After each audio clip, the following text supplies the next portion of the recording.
In 1999, one mind shattered chess itself. A chess player saw 20 moves ahead in a game known to many as the game of the century. And this chess player is none other than the great Garry Kasparov. Kasparov with the white pieces against Topalov sacrifices his rook on d4. Topalov calls the bluff and captures back, thinking that Kasparov will capture here with the queen, but Kasparov had other plans. Kasparov sacrificed a second rook in a row.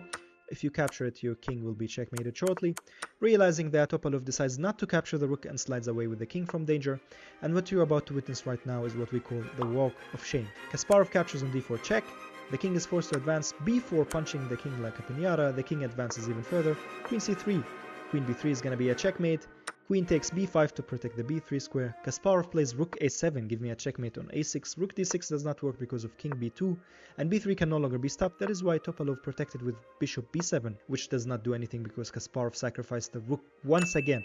You cannot capture my rook because I will checkmate you on b3. Desperately, Topalov tries to exchange the queens, hoping this nightmare will be over. Kasparov says this nightmare is far from over and captures on f6. King takes a3, check, check, and check once again, and another check. If the king goes to e1, rook e7 is devastating. That is why Topalov played king d1. Knowing that the game is over, Kasparov plays bishop f1 and places the bishop where it belongs. If you capture my bishop, I will checkmate you.